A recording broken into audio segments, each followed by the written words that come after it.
Welcome back to another exciting episode of FMG High Yield Edition. Get ready to put your knowledge to the test as we bring you 25 PYQs, each with just 5 seconds to answer. The brilliant Dr. Preeti will break down the answer for you. Don't forget to comment and let us know how many you got right. First question on your screen now. Question 1. A 70-year-old male comes with complaints of hip pain. An X-ray of the hip shows lytic lesions and elevated serum calcium levels. Bone marrow plasma cells are 42%, and the cells seen are given in the image below. What is the most likely diagnosis? Here are the options. A. Multiple myeloma. B. CLL. C. All. D. CML. And the correct answer is option A. Multiple myeloma. Here's the explanation. Multiple myeloma. Now let me tell you, multiple myeloma is what? It's a tumor of what? Which cells? It's a tumor of the plasma cells, right? It's a tumor of the plasma cells, and in these plasma cells, what is produced? Lots and lots of antibodies. Plasma cells are famous for producing a lot of antibodies, right? Now can you see what are antibodies? Antibodies are proteins. That is why I'm reading it over here. Antibodies are nothing but proteins. So now when I talk about this, I see two pictures. Please remember, this is also a plasma cell.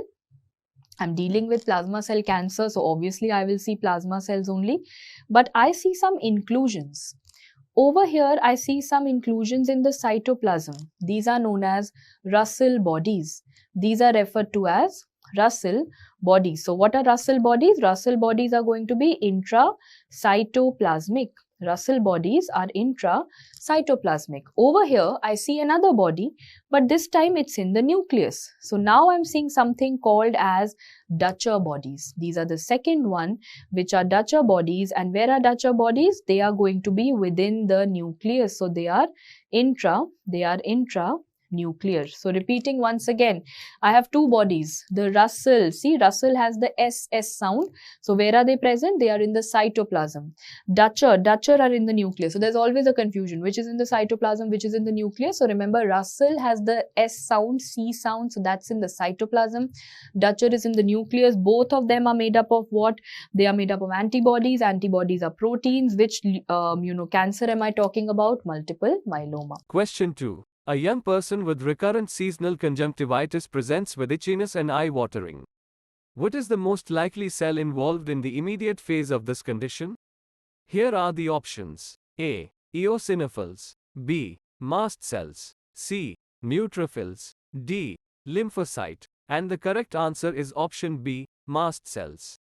Here's the explanation. So when I talk about type 1 hypersensitivity reaction, please note I include all the allergies under it. When I include all the allergies under it, this means the first exposure that I'm talking about. The first exposure that I'm talking about is to some of the other allergen. So I will denote allergen with a yellow color over here. This is a yellow color allergen that we have. Now tell me, let me ask you, how much have you been listening up till now, or have you slept off through immunity? Whenever any antigen or allergen comes into my body, which is the first cell which is going to pick it up? The first cell that picks up anything is an antigen presenting cell.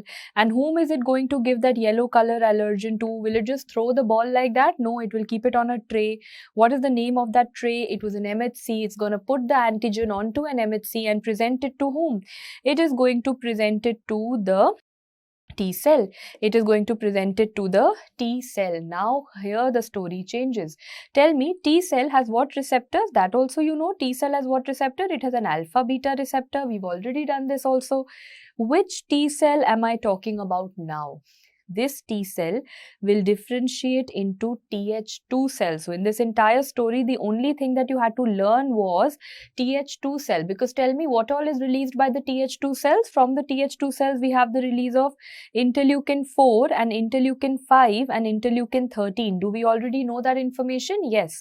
Interleukin 4, 5 and 13. And that basically tells us that what are the functions of interleukin 4, 5 and 13? Maybe you can help me. Interleukin 4 is going to help in isotype switching. Haven't we already done this? Isotype switching basically means which antibody production is going to occur. There is going to be production of IgE that will happen over here. There is a production of immunoglobulin E, because I know that with allergy, IgE is involved. Other than that, there is interleukin 5 that is formed. Interleukin 5, A, B, C, D, E, fifth alphabet. What is it? It is going to activate the eosinophils. There is eosinophil activation that happens. And finally, interleukin 13, because interleukin 13 is going to result in mucus production, right? All in all, 4, 5 and 13, both, all of them come into play. And which antibody is created? IgE. So what is IgE going to do? IgE will say that now I'm going to go and sit on top of a cell. What is the name of that cell? The name of that cell is a very famous mast cell. The name of that cell is a mast cell, and look over here, there's a very important way of dealing with it. See guys, where is IgE going and sitting, or how is IgE going and sitting? Is it just going and sitting back to back, like stuck to each other? No, it's very nicely gone and distributed around the mast cell. It's distributed around the mast cell as if, social distancing ke saath. One IgE, then a gap, then an IgE, then a gap. And you know what is this known as? This is known as a sensitized mast cell. I have sensitized a mast cell. So many of you believe that whenever an allergy happens, allergy has happened because of the first exposure itself. No. On the first exposure, the story stops over here. The mast cell is sensitized, but nothing has happened. The problem will happen later on. So what is, now imagine at the end of the first exposure, what did you get? A mast cell. And that mast cell is sensitized with a lot of IgEs. Now, what is roaming around in the body? I will say this sensitized mast cell is roaming around in the body. So now imagine when this comes the second time, I'm going to paste the same thing over here. Have a look at this. Now, when your second exposure happens, second time the same allergen comes, will the allergen go through that entire process again? No, the allergen will not go through that entire process again. Now, the second time the allergen will already find a sensitized mast cell and will just go and bridge the gap.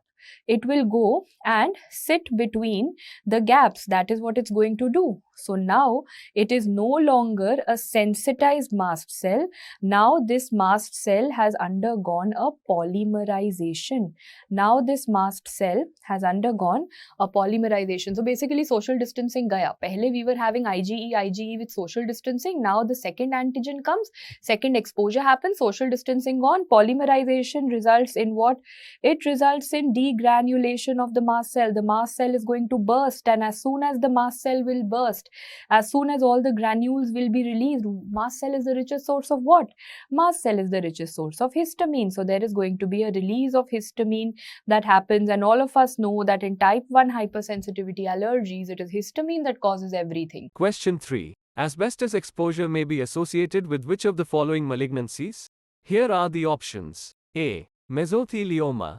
B. Acute myeloid leukemia. C. Hepatic angiosarcoma. D. Skin carcinoma. And the correct answer is option A. Mesothelioma. Here's the explanation. When I'm talking about asbestosis, I know for a fact that it can cause lung adenocarcinoma also.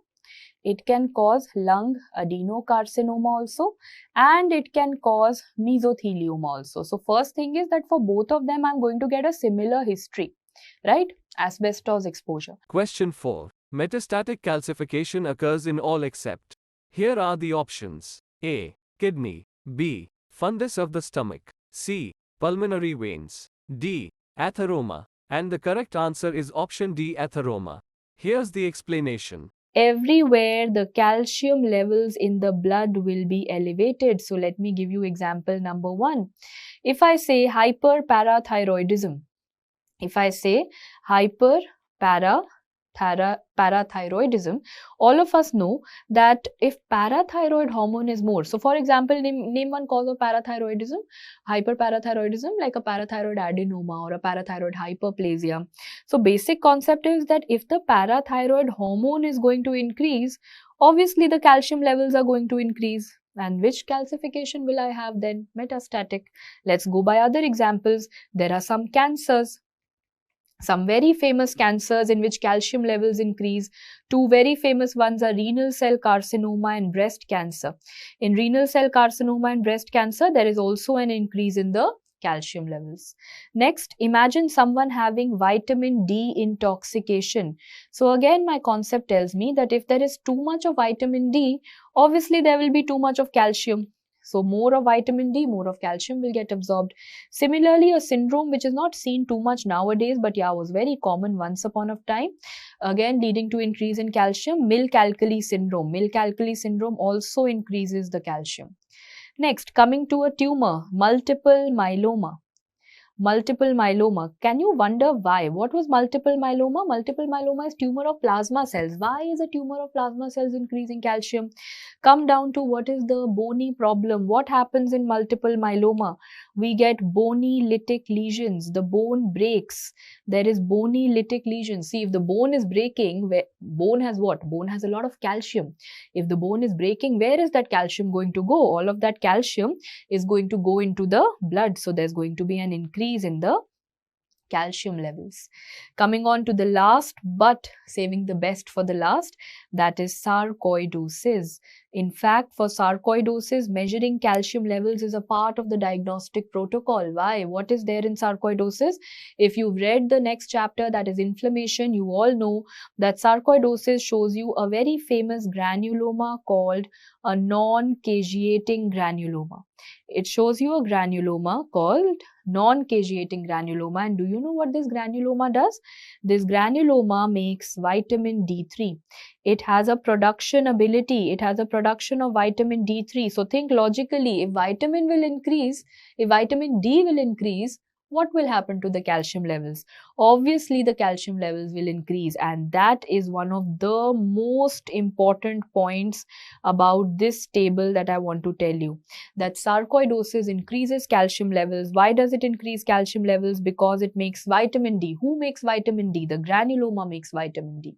So these are ultimately, there's no mnemonic needed for it, because if I have this concept in my mind clear that whatever may be the situation, the end result is that the calcium has to increase. So wheresoever the calcium levels will increase, metastatic calcification will occur, and all of that calcium will go and sit in which organ?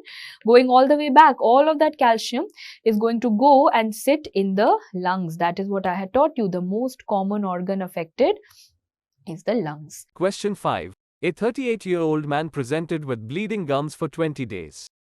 He has gingival hyperplasia, hepatosplenomegaly. On investigation, HB 11 gram per deciliter, platelet count 95,000 platelets per cubic millimeter, and WBC count 45000 cells per cubic millimeter. Bone marrow biopsy shows 100% cellularity with many blast cells that are peroxidase positive and non-specific esterase positive. The most likely diagnosis is? Here are the options. A. Acute myeloid leukemia M2, A male M2. B. Acute myeloid leukemia MO, A male M0. C. Acute myeloid leukemia M5, A male M5. D. Acute myeloid leukemia M7, A male M7. And the correct answer is option C, acute myeloid leukemia M5, A male M5. Here's the explanation. First and foremost, what is AML M0? Why have I written it in almost disappearing font? Because it was ANDA. ANDA means that it is going to be MPO negative. Nothing positive in it, forget about it. Now out of these I have made you select that AML M3, M6 and M7, these are P for pass, P for pink. They are pass positivity that is going to be seen. Okay. In all the others, what do you see? In all the others, you see myeloblast. If you have myeloblast, this means you will clearly write that these are MPO and chloroacetate esterase positive. They are MPO and chloroacetate esterase positive. AML M4, M4 में तो सब type का blast होता है. They are MPO and chloroacetate esterase positive. But do you all remember that M4 and M5 also have those mono series? So is the monoblast non-specific esterase also going to be positive? So M4 also has non-specific esterase positive, and M5 also has non-specific esterase positive. Because wherever the monoblast will come, non-specific esterase will come. Question 6. A 22-year-old woman was diagnosed with a large tumor in the right ovary, and histopathology shows it has origin from all three germ layers. Which of the following is the most likely tumor she is having? Here are the options. A. Dysgermanoma. B. Teratoma. C. Dicoma. D. Theca lutein cyst. And the correct answer is option B. Teratoma. Here's the explanation. Coming to the last germ cell, but everyone's favorite germ cell tumor, and that is a teratoma. Please remember, the picture of a teratoma speaks for itself. Once you see it, there is no query or question about why is it not a teratoma. But there are variations of teratoma that no one really understands. I'll first start off with the definition of a teratoma. What is a teratoma? Teratoma is going to be a tumor arising from two or more than two germ layers. It is a tumor arising from two or more than two germ layers. Please don't get confused. There are a lot of textbooks that have written a definition like tumor arising from more than one germ layer. More than one is what? Two only, na? So I have told you two or more than two germ layers. That is what is a teratoma. So what are the germ layers that we have? I think everyone knows from your embryology.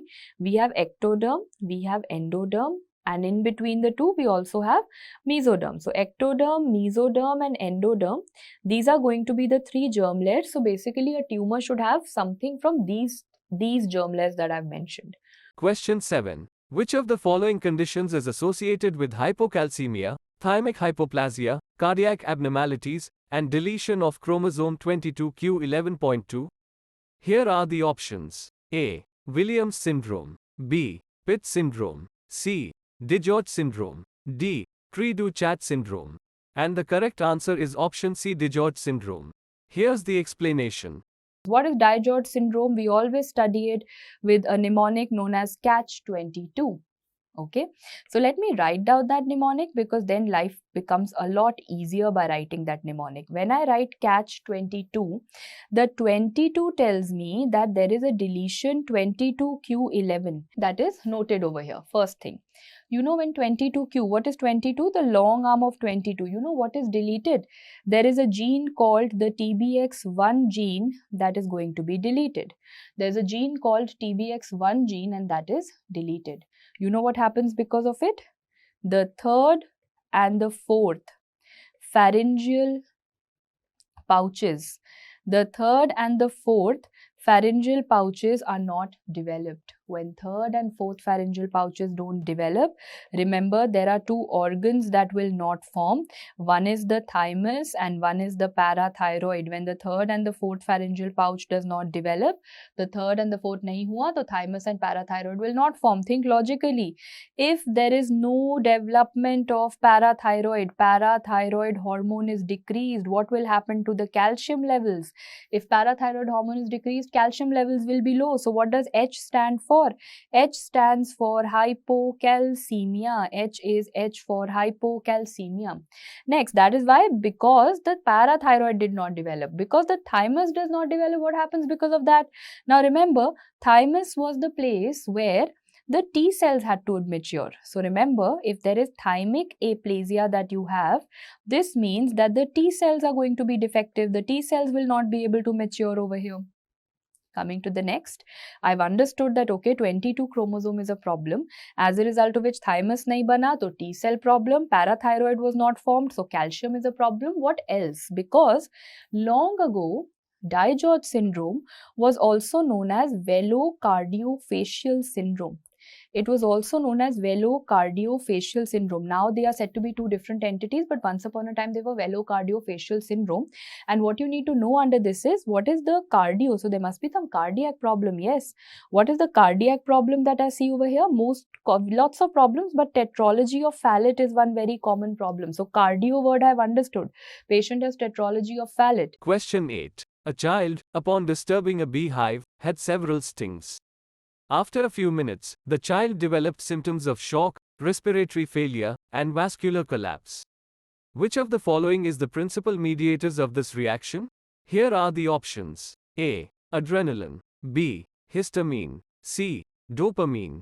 D. Substance P. And the correct answer is option B. Histamine. Here's the explanation. The early phase that I am talking about, the early phase occurs within 2 hours, and this is because of the release of preformed mediators. Like for example, histamine. Histamine is preformed. Now you remember that from your inflammation chapter. There is release of histamine that occurs from where? That occurs from the mast cells. You know that there is something else that is also released from the mast cell, and that is known as tryptase. In fact, tryptase also comes from the mast cells. In fact, please remember that there is an increase in serum tryptase that you see in patients of allergy. You can see that in the blood levels also, because tryptase also comes from the mast cells. Then newly formed mediators will also start coming. What are the newly formed mediators? Like you have prostaglandins, you have leukotrienes, you have platelet activating factor. These are all the newly formed mediators. And what do they result in? Everyone knows what is the effect of prostaglandins and leukotrienes on the lungs. All of them cause bronchoconstriction. For that matter, what does histamine cause? Histamine also, सबसे पहले तो what is its effect on the blood vessels? It causes vasodilation. It causes vasodilation, and what is its effect on the lungs? It causes bronchoconstriction. Now, can you easily understand what is the mechanism for asthma? For asthma, all these mediators are released, like histamine is released, bronchoconstriction. That is what happens in asthma. Prostaglandins, leukotrienes, and PAF are released, bronchoconstriction. That is what happens in asthma. So now if someone asks you the entire pathophysiology of asthma, which I will only ask you when I go to the lung chapter, I will not teach you again. I will just say copy paste type 1 hypersensitivity over here and you are sorted. Question 9. A 5-year-old boy presents with weight loss, fever, and a painless swelling in the area of his jaw. CBC reveals anemia and lymphocytosis. Biopsy findings from the swelling are seen in the image below. Which of the following is the most likely diagnosis? Here are the options. A. Hodgkin's disease. B. Acute lymphocytic leukemia. C. Chloroma. D. Burkitt's lymphoma. And the correct answer is option D. Burkitt's lymphoma. Here's the explanation. Burkitt's lymphoma, I think I know everything about it. The genetics is very simple. It's going to be 8 with some kind of an even number. Remember I told you Burkitt's begins with an 8 or B, so B looks like an 8, or many people learn it as Burkitt instead of Burkitt's. Many people also remember it as Burkitt. That's also a way of learning it. So B for 8 or Burkitt, whatever suits you. 8 with an even number. So either you'll type out 8 and 14, or you'll have 8 and 22, or you'll have 2 and 8. So some 8 and even number is going to be there. And 8 signifies c-MYC amplification. That is what is important.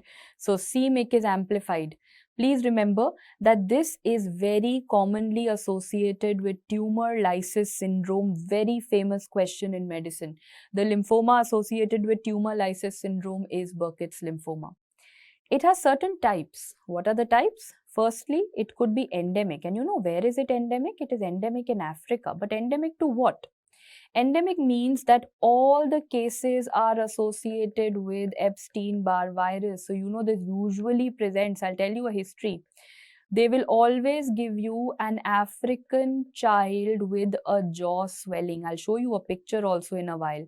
African child with a jaw swelling. So Africa, because this is EBV is endemic in Africa. EBV is endemic in Africa. So all the cases will have EBV positivity. Child, I've always learned c-MYC. c-MYC is occurring over here because C for child. So this is a childhood lymphoma and there is a jaw swelling. So that is the endemic form. Then there comes a non-endemic or a sporadic form. And then there is a form which is always seen with HIV, that is an immunodeficiency form. There are 3 types of Burkitt's lymphoma. Endemic one you've done, the Africa one. The second one is sporadic and the third one is immunodeficiency. In sporadic form, remember, EBV can be present. Approximately EBV is present in 20 to 30% of the cases. Whereas in immunodeficiency, EBV is seen in 30 to 50% of the cases. EBV association is still in both of these, but it's not 100% like the endemic one.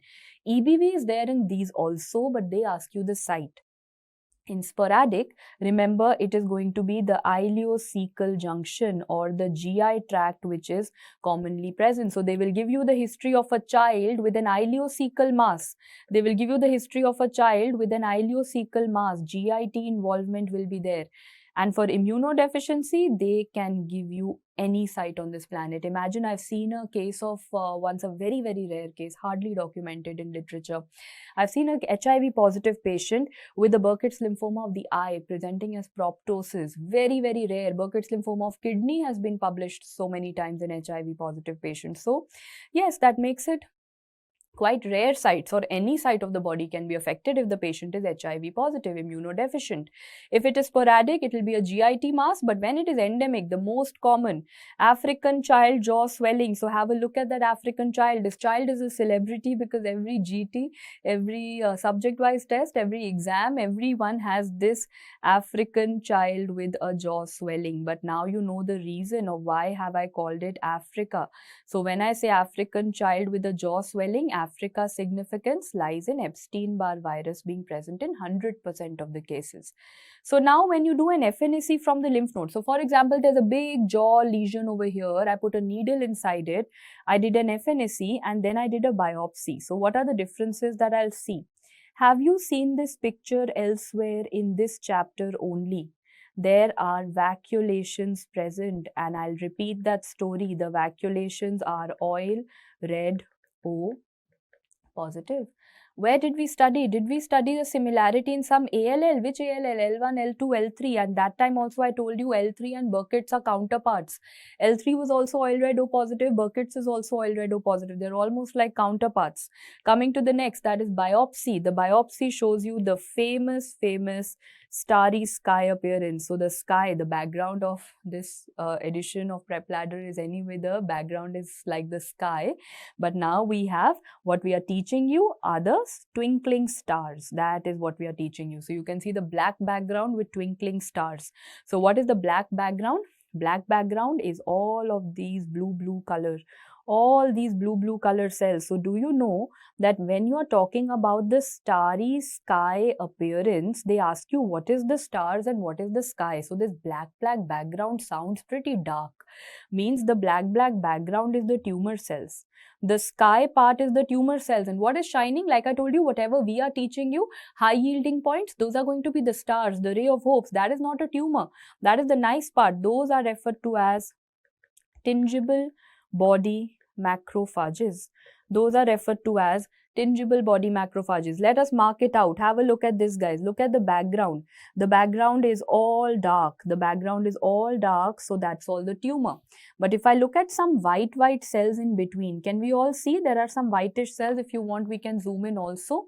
There are some twinkling stars in between, and these are nothing but macrophages. They have eaten up some cells. They are tingible body macrophages. Question 10. A 10-year-old boy with fever and weight loss came to the hospital. On examination, he was pale and had significant lymphadenopathy. The bone marrow histology of the person is as given below. Your diagnosis is? Here are the options. A male. B, aplastic anemia. C, all. D, juvenile myelomonocytic leukemia.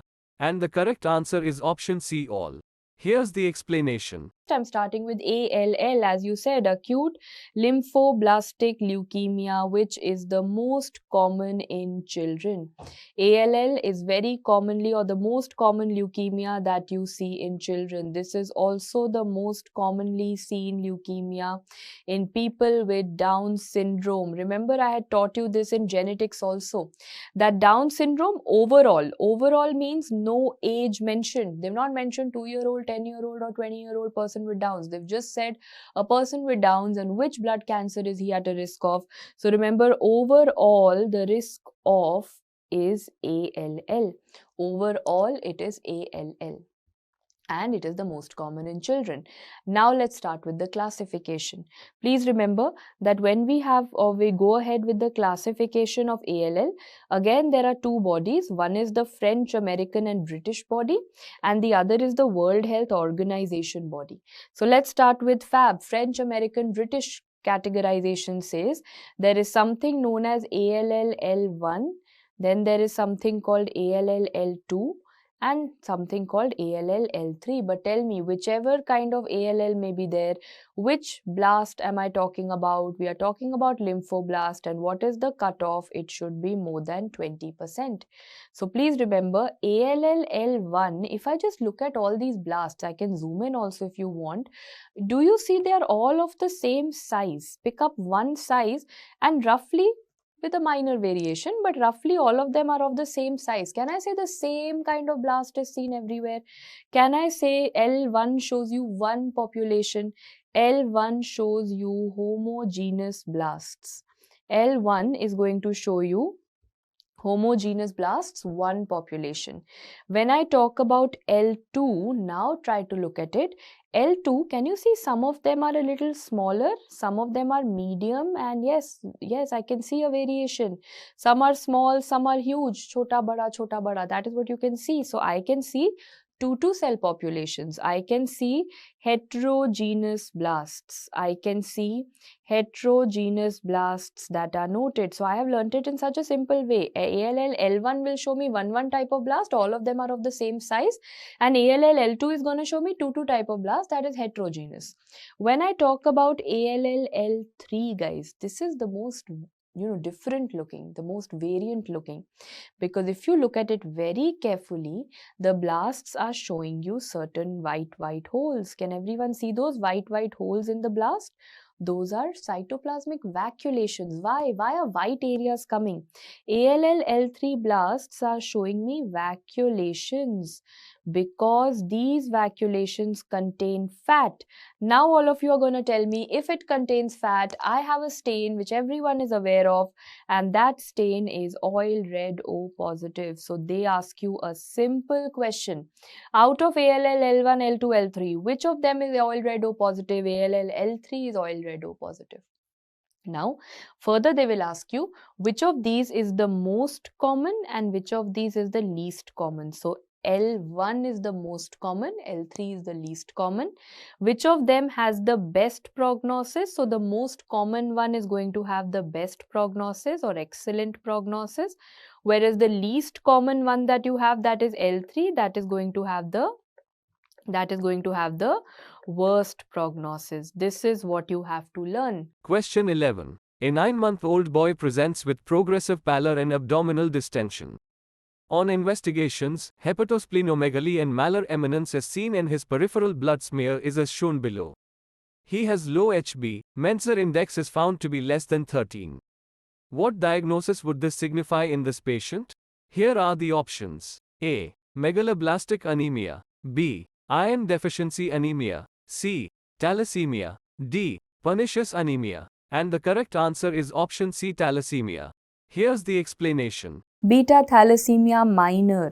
This is also that same microcytic hypochromic, but what are the main points that you know? That the patient is totally asymptomatic. So what happens is that very commonly iron deficiency anemia is confused with beta thalassemia minor or trait. Either you can call it minor or you can call it trait. Very commonly. Why are they confused? Because firstly, both of them fall under the same variety of anemias. Both of them are microcytic hypochromic anemias that are present. Okay. So now I say that in both of them the hemoglobin can be 8 or 7. The hemoglobin is going to be decreased.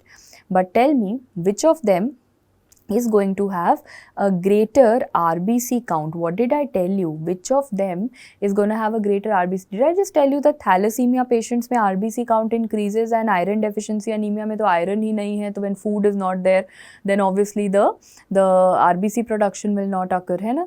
Other parameter is RDW. What does RDW tell you? Because RDW is increased in iron deficiency anemia and decreased in beta thalassemia trait. Or you can say rather than decrease, there is nothing known as decrease, you can say it's normal. But hota kya hai? What is RDW? RDW is a variation in size. Think logically.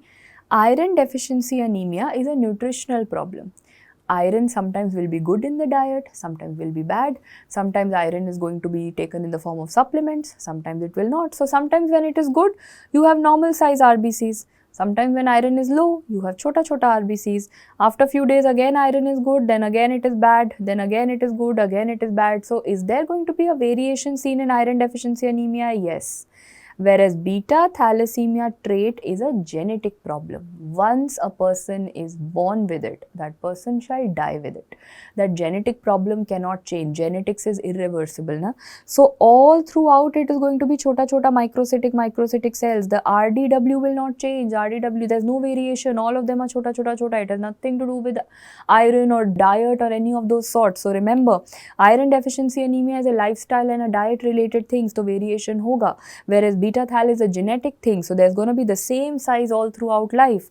Finally, we have an index. There is something known as the Menzer index. There is something referred to as the Menzer index. Please note, Menzer index ka formula is very, very important, and that is M upon R. That is how I have learnt it.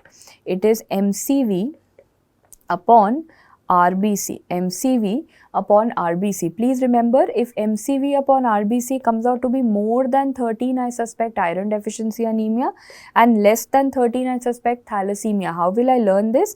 You will learn it from today onwards. Instead of calling it thalassemia, you will call it thalassemia. Thalassemia will tell me 13 say less. 13 say less. So less than 13 is going to be thalassemia, 13 say less, and more than 13 is going to be iron deficiency, and there's a logic behind it. Because in whom is the denom, see both of them, MCV to dono ka kam hai, because MCV for both of them it is going to be microcytic hypochromic, but for whom is RBC count going to be more? RBC count is more in thalassemia patients. That is why overall index has come low. That's the concept. But exam mein to you don't have so much of time na. You will learn 13 say less is thalassemia. Question 12. A 60-year-old male patient presented with anemia and hepatosplenomegaly. Peripheral smear showed teardrop cells, nucleated RBCs, and giant abnormal platelets, and bone marrow biopsy is given below. The most likely diagnosis is. Here are the options. A. Polycythemia vera. B. Essential thrombocythemia. C. Primary myelofibrosis. D. Chronic myeloid leukemia. And the correct answer is option C, primary myelofibrosis. Here's the explanation. Primary myelofibrosis. Primary myelofibrosis. And what is this? Till now, you said, okay, polycythemia vera, mainly red blood cell problem. CML, mainly white blood cell problem. ET, mainly platelet problem. But this primary myelofibrosis, which cell is problematic? This much I've understood, that myelo means bone marrow, and fibrosis, of course, means fibrosis. So this much I have understood, that the bone marrow is going to have fibrosis. Ye to aa gaya. This is okay. Why is the bone marrow having fibrosis? Because guys, there is a problem again in the platelet precursor. It is a megakaryocyte defect. It is a megakaryocyte defect. And do you know what do these megakaryocytes release? They release a lot of mediators like PDGF, like TGF beta, like FGF, and these are all going to go and cause fibrosis. In fact, I want to take you back all the way to chapter 2, baby chapters. Why am I going there? Why am I going there? Can you think of something which I've taught you over there? Which is the most fibrogenic cytokine? Which is the most fibrogenic cytokine? We always used to study TGF beta. We used to say bahut fibrosis. TGF beta causes bahut fibrosis. So yes, this is the most fibrogenic cytokine. So now megakaryocytes are releasing. Ultimately, it's, if you go all the way back, come back, life is a circle, as they say. You come back to the cell problem only. Megakaryocytic problem. Now that is the reason that you understand when I started the story, I said these are chronic myeloproliferative marrow, RBC, WBC, platelet, three things in the marrow. So now you know primary myelofibrosis is what problem? RBC, WBC or platelet may say what problem? It's going to be a problem in the platelet, the megakaryocyte, and then there is a myelofibrosis. So now what are the things that are going to happen in the marrow and in the blood is what you're going to tell me. So look very, very carefully. Imagine I've made an entire mesh. I hope all of you saw that clearly. This is how the fibrotic bands are. Someone has to come out. For example, I say this is a red blood cell. It has to come out of this into the peripheral blood. It wants to come out into the blood vessels. How should it come out? Is it so easy? If I make like an entire cage around you, how will you come out? So you will have to squeeze your way out, and then that is how you will come out. So while squeezing out, can I say that the shape of the red blood cells can change? You have done this shape in the red blood cell. What is this looking like? Are you going to see teardrop shaped cells teardrop cells or teardrop red blood cells are also known as dacrocytes. I always used to tell you that dacro means lacrimal gland, so dacrocyte is teardrop cells. Yes, you remember that, guys?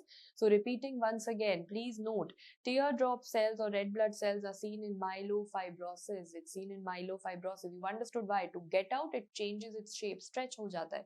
So it becomes a teardrop cell. Not only that, because there is so much of this fibrotic material inside, it's like the bone marrow is getting a little frustrated now that, it's clustered, it's overcrowding. There are cells also, there is fibrosis also. How should I? Bone marrow starts cribbing. How should I accommodate so many things?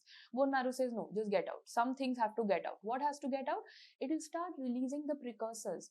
Tell me, I always say that mature cells are going to be there. Like, for example, what comes out of the bone marrow? Coming out of the bone marrow should always be mature cells, like mature red blood cells, mature white blood cells.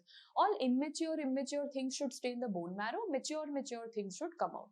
Now the bone marrow says, I don't have so much of space. All immature things will also go out. Blasts will also go out because I have to make space over here. Can I say there is something known as leucoblast? WBC blasts will also come out.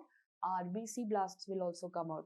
Leuco means white blood cell, erythro means red blood cell, blastic, their blasts are also going to come out. So can I say that you are going to see lots and lots of blasts and immature cells in the blood?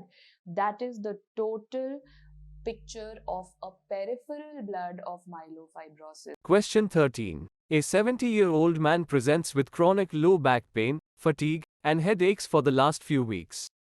On examination, he has pallor and bony tenderness.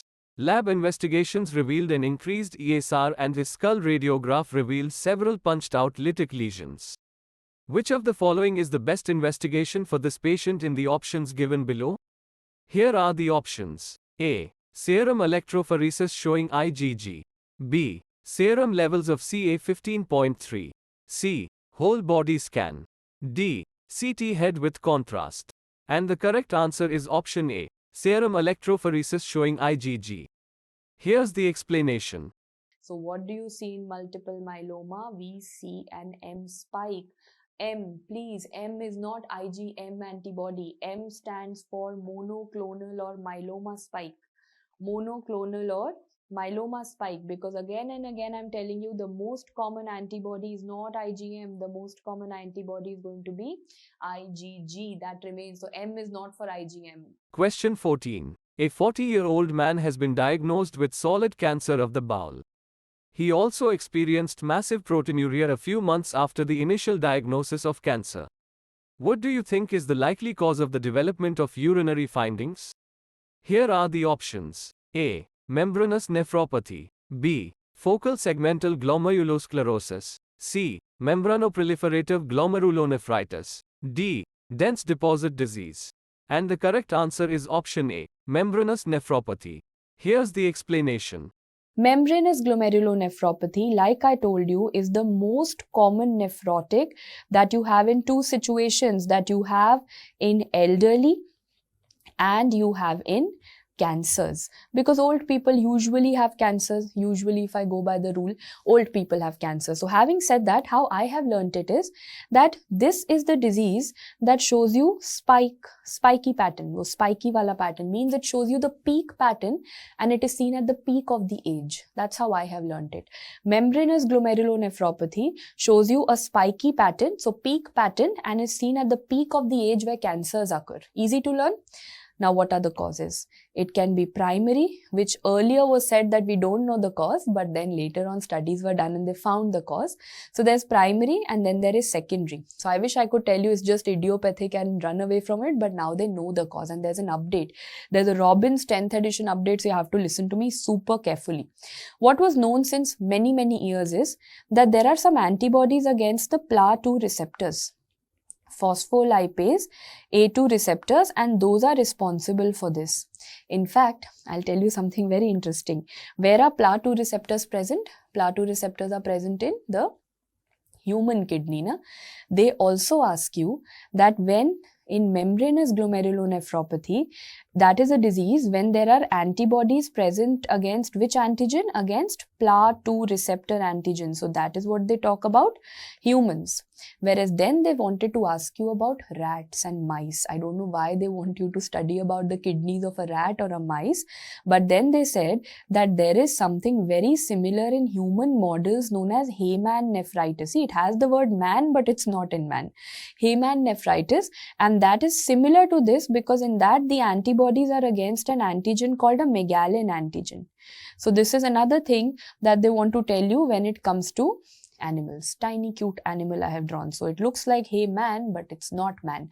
It is to do with animals. And they said like in humans you have antibodies against phospholipase A2 receptors. In animals you have antibodies against the Megalin antigen, and that Megalin antigen is going to be Hayman nephritis.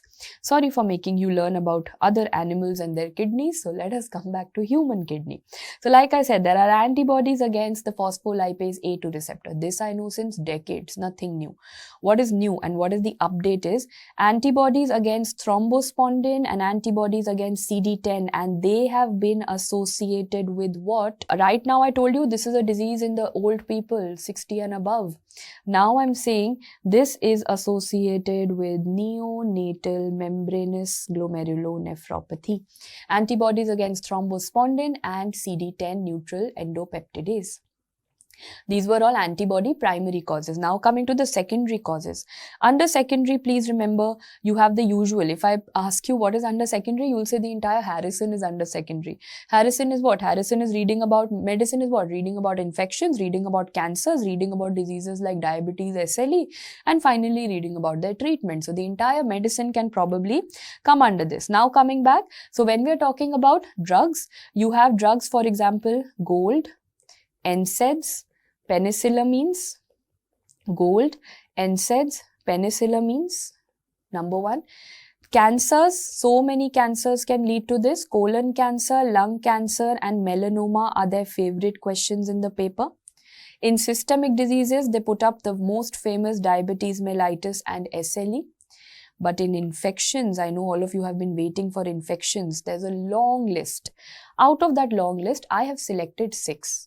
Usually we have a habit, whenever someone gives us a list, we try to shunt out that list and make a shorter list. Now let me tell you, I've done that aspect. So I'll give you 6 organisms. Do not make it shorter than that, okay? So what are the 6 organisms? First, we'll start with the H and H, that is hepatitis B virus and hepatitis C virus. Then I'll start with the S and S, that is syphilis and schistosoma. Syphilis and schistosoma, and finally malaria and leprosy. So again, like I said, this is already a concise list. Don't select out of it. Question 15. Among the following, which molecule is required for the presentation of the antigens by the APCs to Th2 cells? Here are the options. A. NK cells. B. G protein coupled receptor. C. MHC. D. Lectin receptor. And the correct answer is option C, MHC. Here's the explanation. Anergy is going to be applicable to T cells also. Anergy shall be applicable to B cells also. So I will have to tell you 2 different things, one for T cell, one for B cell. For that, what I'll do, let me ask you that same story that I've been asking you since so long. Whenever an antigen comes into the system, which is the first cell which is going to pick it up? The first cell is antigen presenting cell. Okay, the antigen presenting cell is going to present it via which tray?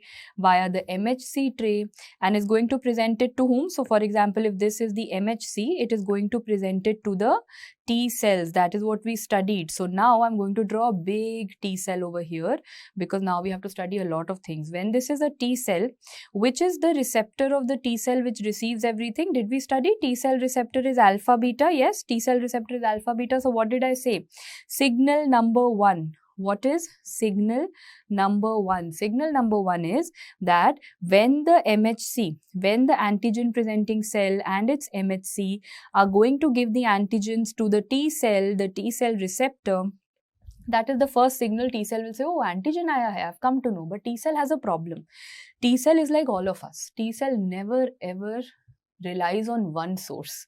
T cell says, I will not listen to only one lecture and one app. I will listen to that same signal from many teachers. Like the problem we have. T cell ko FOMO hota hai. That one signal alone is not enough. If you want me to work and want me to solve questions, give me another signal, confirmation. Confirmation though that this is actually coming. So now this antigen presenting cell has something called, it increases some molecules on its surface. It increases some molecules on its surface, and those molecules are known as B71 and B72. In other words, they are also referred to as CD80 and 86. They are referred to as CD80 and 86. So these antigen presenting cells say, okay, let me have this B71, B72, and they will go and bind to something on the T cells which is known as CD28. That will be signal number 2. Signal number 2 is what? When on the antigen presenting cell, the B71 and the B72 say that we will go and attach to what on the T cell? CD28 on the T cell. This is the second signal. This signal is known as the co-stimulatory signal. I need this signal, only then my T cells will say, okay, now I have got two signals. Matlab genuinely. Now I trust you. Genuinely antigen has come. Genuinely there is a problem.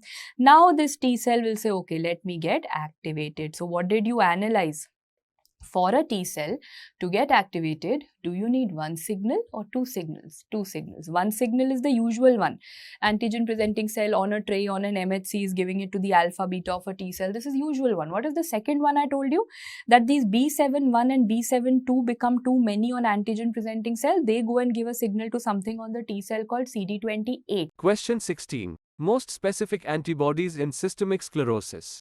Here are the options. A. Anti-DNA. B. Anti-topoisomerase. C. ANA. D. Anti-Rho. And the correct answer is option B. Anti-topoisomerase. Here's the explanation. Scleroderma. What is it about scleroderma that we all have to know? Please note, derma means there's going to be involvement of skin, undoubtedly. Sclero, what do you understand by the word sclerosis? Sclerosis means making something stiff or making something thick or hard. That is sclerosis. So when I say there is scleroderma, means the skin is going to become very thick. Let me show you a picture. Have a look at this. Sclerodactyly. What is sclerodactyly? You will say sclero means sclerosis and dactyly means digits. Dactyly means digits. So there is sclerosis of the digits. You can see the digits over here. They are looking as if, someone is pulling them. They've become like a claw-shaped digit. Why? Because there's so much of stiffness that has happened. That is what you understand by sclerosis. This can happen anywhere in the body. Not only in the digits, it can happen anywhere in the body. Please remember. So that is known as sclerodactyly. Now I'll tell you what is scleroderma. There are two forms of scleroderma that you have to know. One is going to be the limited form and the other is going to be the diffuse form. Limited means there is a limited involvement of skin. There is a limited involvement of skin that has occurred. Whereas diffuse means there is a diffuse involvement of skin that has occurred. How difficult is that to know? Either there is a limited involvement of skin or there is a diffuse involvement of skin that has occurred. So now, limited means maybe one part, diffuse means total body. Which antibody is going to result in it? Limited is caused by anti-centromeric antibody. Limited is caused by anti-centromeric antibody.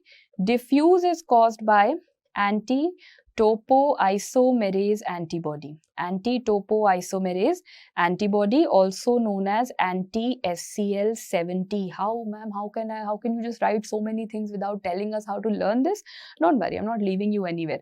So limited means central to a place. Kahin centered hai. It is only limited to one place, centered to one place. So when I say it is centered to one place, which antibody will I use? Centered word wala, centromeric antibody. But when I say the total skin, total diffuse, total skin is involved, what is the antibody that I will use? Topoisomerase is what I use. And please remember, SCL is the other name because SCL stands for scleroderma only.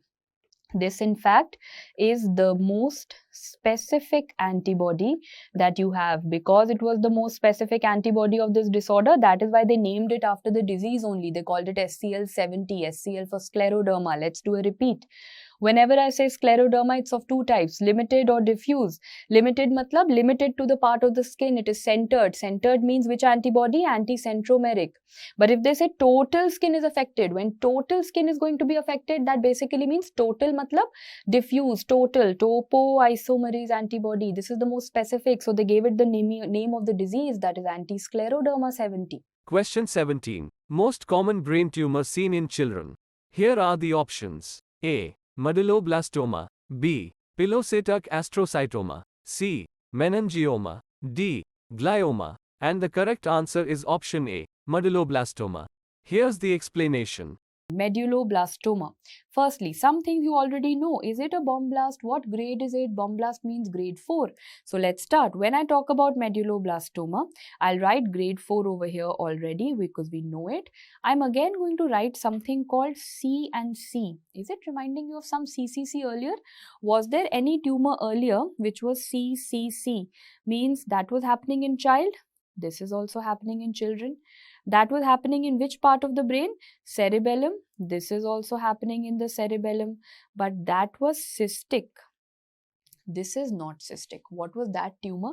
CCC, juvenile pilocytic astrocytoma. Also, juvenile pilocytic astrocytoma was a chota bacha, small kid, small happy kid, good prognosis. Medulloblastoma kid is bomb blasted, means it's a bad prognosis. So, that is why I said in the exam, just don't look at child and cerebellum, because child and cerebellum, if you give a diagnosis of JPA, is very, very good for the child, and child and cerebellum, if you give medulloblastoma, is very, very bad survival for the child. So just don't focus on child and cerebellum. What beyond it? If it's child, cerebellum and cystic, and with what fibers? What fibers do you see over here? Rosenthal fibers. Then you call it juvenile pilocytic astrocytoma. Whereas if you see child and cerebellum and what rosettes? Some very famous rosettes. We say Homer Wright pseudo rosettes. Homer Wright pseudo rosettes, that is when you say medulloblastoma. So please guys, make it a point over here. If I see a child, I'm writing it again. If I see a child and cerebellum in the question, I watch out for these two things. Is it a complete CCC?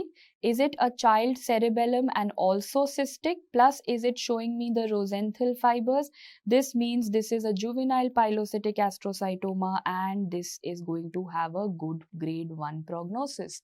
On the other hand, if it is child and cerebellum, but over here it's showing me the Homer Wright rosettes, this means, or Homer Wright pseudo rosettes, this means it's a case of medulloblastoma, and I am very, very sad because medulloblastoma, blast, bomb blast, very bad for the child. So this is your protocol of solving questions. I hope it's easy. Coming back, what is this Homer Wright pseudo rosette? I think it's time that we will revise all the rosettes in exactly a while, in exactly 5 minutes, but I'll draw it out. Homer Wright pseudo rosette, rosette means rose petal. So tumor cells are arranged like this. Tumor cells are arranged like this. These are going to be the tumor cells, and there is going to be some pinkish material that is present in the center. There is a pink fibrillary material. There is a pink fibrillary material that is present in the center. So having said that, now tell me, is Homer Wright pseudo rosette only seen in medulloblastoma? No. Homer Wright pseudo rosette is non-specific. Homer Wright pseudo rosette is non-specific. It is seen in men. And I'll tell you what is men. Very, very simple. 3 tumors that you see it in. What is men? M you already know. Medulloblastoma. N is going to be something another blastoma, means now with N I know neuroblastoma. Question 18. Acute graft rejection occurs within? Here are the options. A. Few minutes. B. Few hours. Circa 6 months. D. 6 to 12 months. And the correct answer is option C, 6 months. Here's the explanation. What was transplant rejection? Transplant rejection was to do with the girl rejecting the proposal. You have rejected the kidney, thrown the kidney away. So how much time will you do it in? If you do it very, very quickly, if the girl rejects it within 48 hours, she's within 48 hours or on the spot, she says, I am rejecting your proposal, that is hyperacute rejection. If the girl thinks for few days and weeks, if the girl thinks for few days and weeks and then rejects the proposal, that is acute rejection. But if she thinks for many weeks and months and then rejects your proposal, that is chronic rejection. This is basically friend zone, that she kept thinking for many weeks and many months and after that she friend zoned you. That is what is chronic rejection, which you see most commonly. Friend zoning is one of the most common things that you notice, right? So which is the most common rejection that you'll have? The most common is chronic rejection. So let us repeat. Hyperacute is what? Hyperacute is going to be the rejection that has happened very, very quickly. The rejection that has happened very quickly within the first 48 hours. Next, if it's acute rejection after few days or weeks, but if it happens after many, many weeks or months, she has friend zoned you and rejected you, which is the most common? That is chronic rejection. Question 19. Whipple's disease is caused by. Here are the options. A. Bacteria. B. Virus. C. Protozoa. D. Helminths. And the correct answer is option A. Bacteria. Here's the explanation. What is Whipple's disease? Look at the name, guys. Whipple's will tell you the name of the organism. It's a gram-positive organism that is referred to as Trophirema whipplei. See, I told you the name will tell you. It is going to be Trophirema whipplei. So, what exactly happens? Obviously, Trophirema whipplei is a gram-positive organism when it enters our body via some food contamination. So, it is going to enter the body and is going to go to the intestine. On going to the intestine, which part of the intestine does it go to? It goes to the lamina propria of the intestine. Which layer? Please repeat with me. It goes to the lamina propria of the intestine. As a result of which are the hungry cells who are going to come and eat it up? You know those cells, those very famous hungry cells that all of us have, which are the macrophages. So the macrophages are going to go and are going to eat it up. So here you have the macrophage has eaten up the Trophirema whipplei, right? Now when the macrophage has eaten it, I will see them as what? As foamy cells. Now I want you to be very clear because no one actually understands foamy cells. I'll call that as a very normal macrophage. So if I tend to draw a normal macrophage for all of you, what cytoplasm color will you give to it? All of you will give it a nice pink color because every cell that we have has a pink color. But now I'm saying that it has eaten up something. It has eaten up the Trophirema whipplei. Now is it going to look pink in color? No. Now it's going to look like a foam cell. So what is a foam cell? It's a macrophage with engulfed organism. Macrophage with engulfed organism. Question 20. Most common primary for brain metastasis is which of the following? Here are the options. A. Lung cancer. B. Head and neck cancer. C. Prostate cancer. D. Breast cancer. And the correct answer is option A. Lung cancer. Here's the explanation. The first thing that you have to know is, if I ask you which is the most common brain malignancy and what is your answer going to be?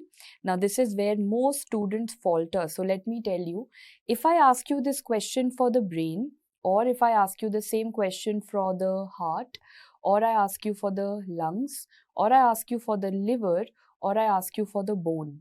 And if I ask you what is the most common malignancy for all of these, your answer shall be metastasis. So remember, metastasis is the answer, not primary tumor. Tumor coming to the brain, coming to the heart, coming to the lungs, these are more common.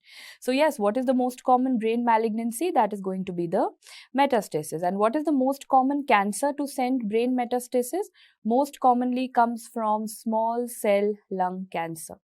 Most commonly, small cell lung cancer sends brain metastasis. But there is another question, which is the cancer which never metastasizes to the brain? It is never ever going to metastasize to brain. See, it can go to other parts of the body, but it doesn't go to the brain, and that is the prostate. That is the prostate. Question 21. Which of the following is true about anaplasia?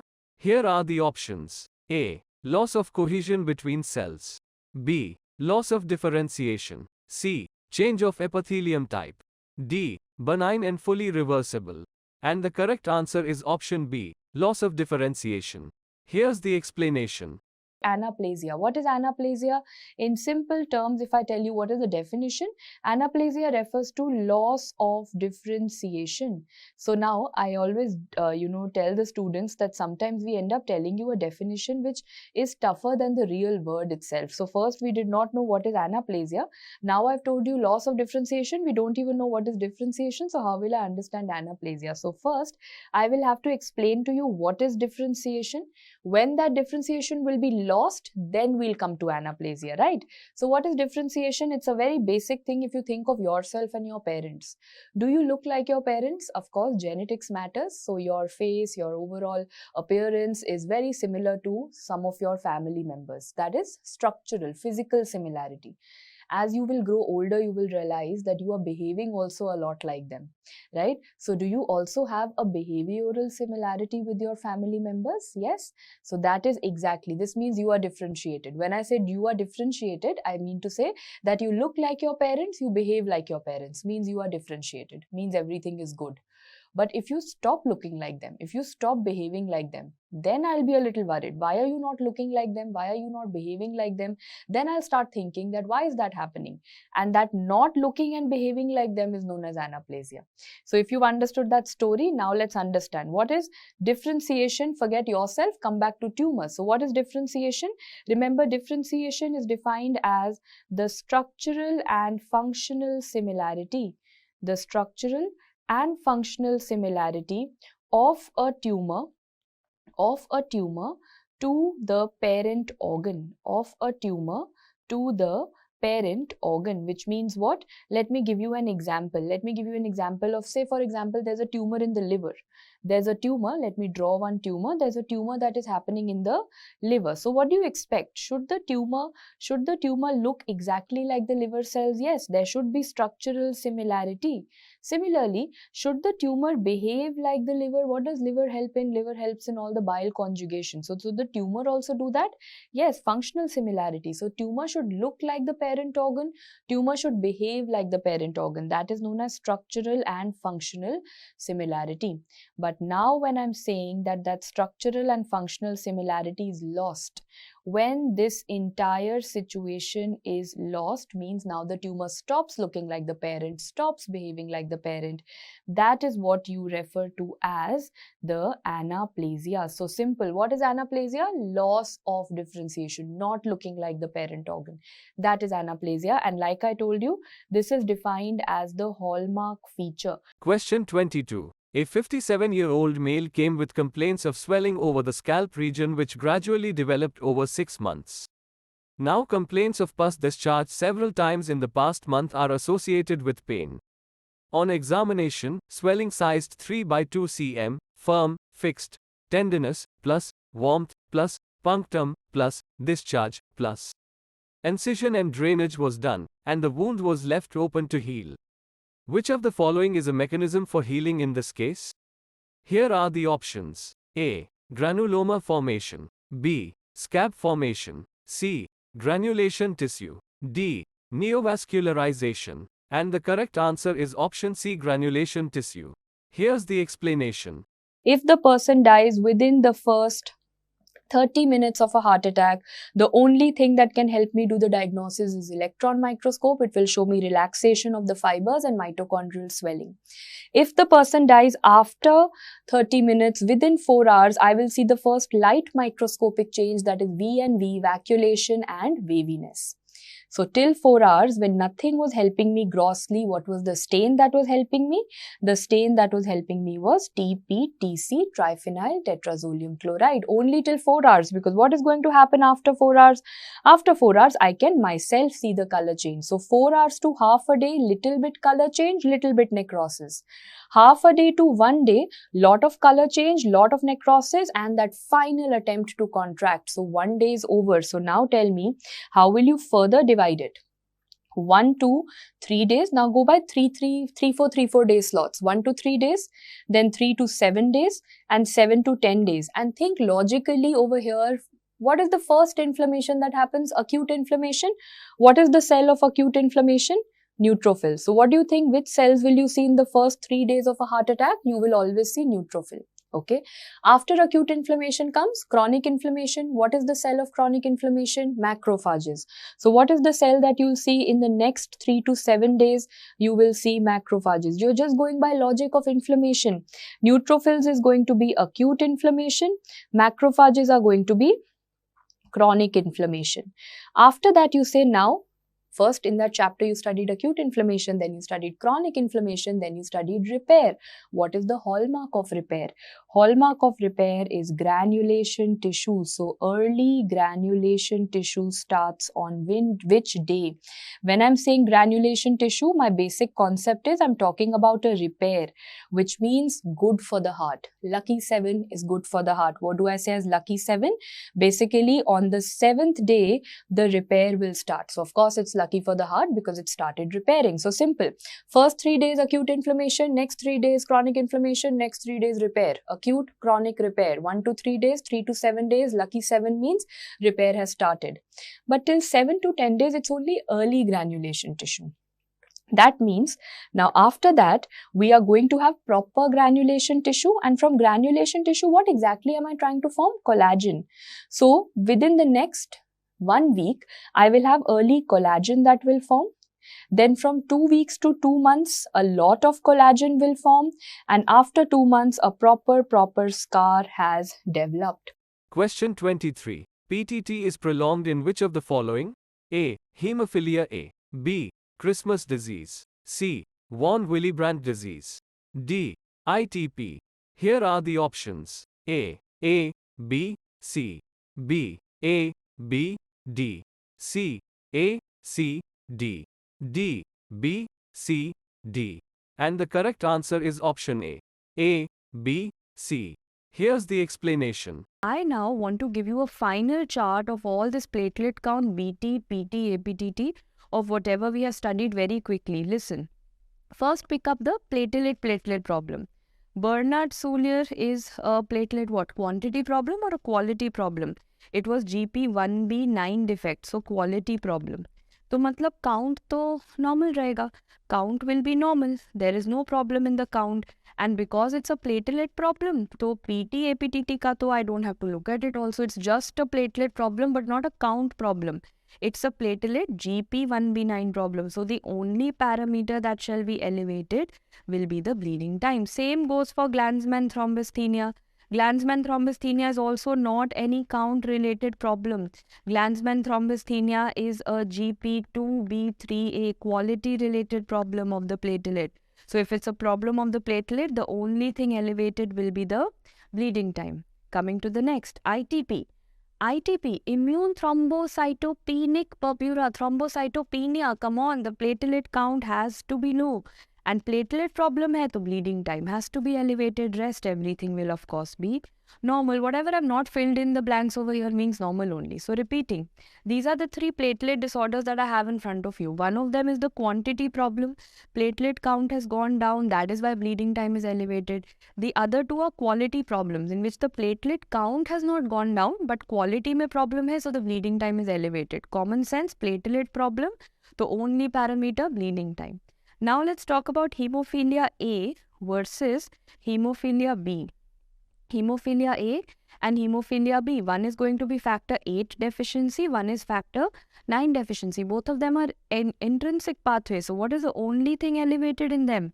Only thing elevated in them is APTT. Remember I told you only APTT because both of them belong to intrinsic pathway defect. Next one, very similar to this, is also von Willebrand disease.